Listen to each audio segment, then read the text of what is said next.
Hey guys, this is Dr. M. If you're a vegetarian or if you're on the paleo or the keto, here's something that you consider about your diet that might shock you a little bit. I was watching this medical doctor and he was talking about, and he looked fantastic. I mean, in upper 50s, breaking world records. And basically, this guy ate nothing but meat. That's it. He didn't eat any vegetables, no fruit, no nothing other than just meat. And so then I started researching it and I started finding out that actually people, the Inuit tribe, these people ate only meat. That's it. Nothing else but meat. And a lot of fat, so just meat and fat. And these people actually had one of the lowest risks of cancer. In fact, their cancer rates didn't start going through the roof until they started smoking 5 times more than everybody else and started adapting more of the Western lifestyle. And so I know this might be ruffling some feathers out there. You know, the vegetarians might not like to hear that.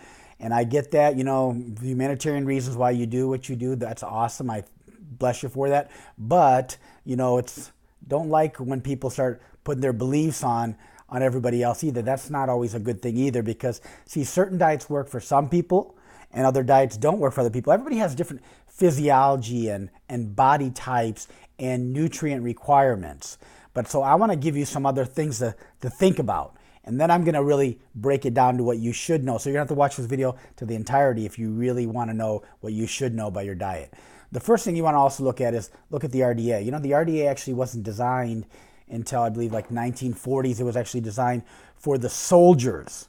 And they were actually doing a mixed diet, and it was for the soldiers so they don't become nutrition deficient. So they developed a protocol so that they don't become nutrition deficient of what they should be having for their daily requirements.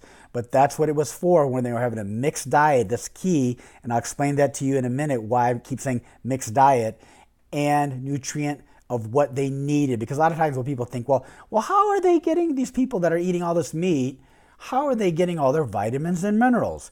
And you'll get with that and you understand that if you understand what I'm telling you in a minute, okay? But here's something I want to tell you that's a little interesting that'll explain a little bit about that. Animal studies.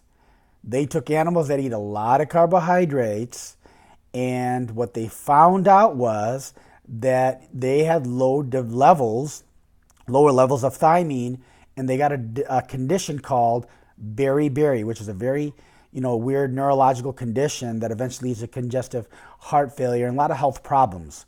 But the animals that actually had low carbohydrate intake, even though they had low levels of thiamine, they didn't get the condition called beriberi. Okay? So what am I saying is, like, when you're looking at the RDA and you're looking at nutritional things that you may need, it may depend on what you're eating of what your requirements could be. Just another way to look at it, okay? So in other words, is that you want to look at this is that we could look at manganese, for example. Manganese, you need that. If you're having carbohydrates, you need manganese to help, digest and break down and absorb the carbohydrates that you're having. But if you're having low carbohydrate diet, then your level of manganese is going to be a lot less of a requirement for you because you don't have a lot of carbohydrates. See that? So look at glucose and vitamin C, for example. You might, if you get deficiency in vitamin C, you could get a condition called scurvy, which would be horrible. Your gums would bleed, your joints could bleed, your skin could have problems on it, and you could literally die from that condition, scurvy, if you don't get enough vitamin C. And so what the other part, the interesting part about that is that when you look at glucose molecule, do you know that actually that competes?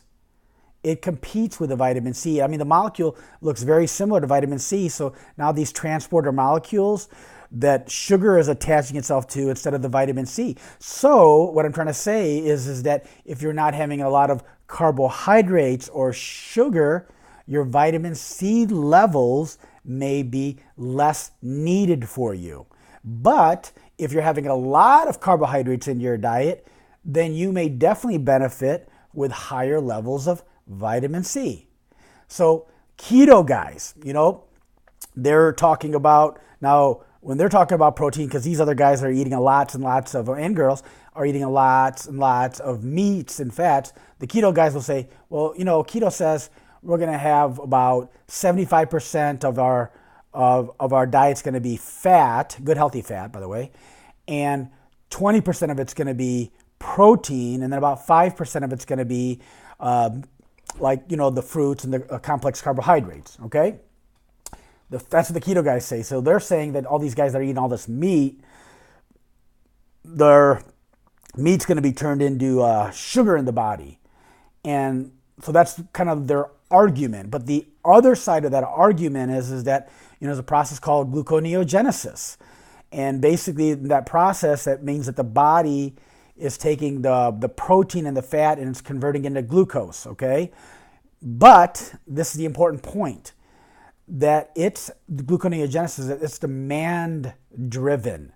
So what that simply means is the body just not gonna, if you have a lot of protein in your diet, it's not gonna just say, store a bunch of sugar. No, it's gonna produce the sugar of all that protein that you have when you need it. So it's activity, it's demand driven, okay? So I want to just kind of give you what's gonna be basically the $1 million of advice, and I'm going to give it to you for free, because even though I don't know you, or I might know you, I like you. I want you to be healthy, okay?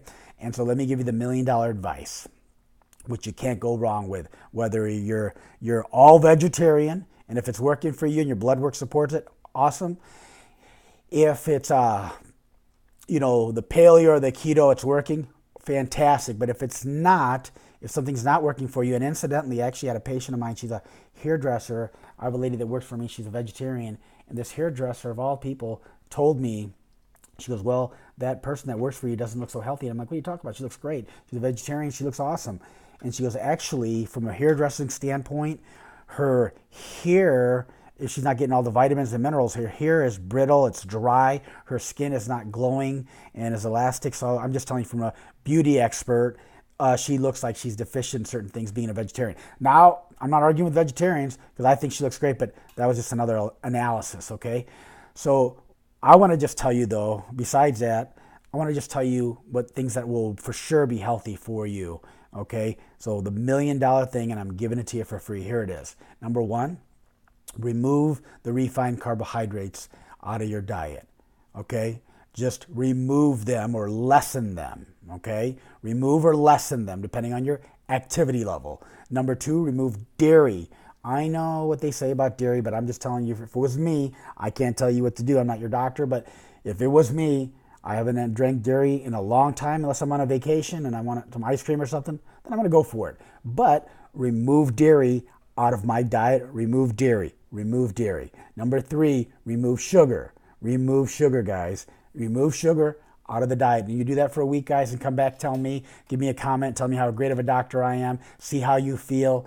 Bottom line, you try it for a week. If you try it for a week and it doesn't work, then go back to your old habits. But if you're sick, you're suffering, you're having health problems, then you got to try something different. And the only way you're going to know whether it works or doesn't work is if you try it.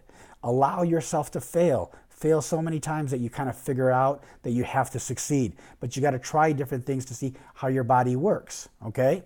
So lastly, bottom line, if you're fat, you're out of shape, you're not feeling well, you're tired and you're fatigued, don't argue the national guidelines with me, because bottom line is that look at the state of our country today, and there you have it. All you got to do is look in the mirror, look at the guidelines, look at the people that are following the guidelines, and there's no argument there when you look at the proofs in the pudding, okay? So, guys, here it is. Remove the carbohydrates, remove the dairy, the refined carbohydrates, the dairy, get rid of the sugar, and drink lots and lots of water. Take your body weight and divide it in half by ounces and drink that much water a day. And you're going to feel amazing. Now, at the end of that, I'll see you at the top of the mountain, or I'll see you from the top. But either way, if you're going to the top, make sure you bring somebody else along with you. All right, guys, you have a great day.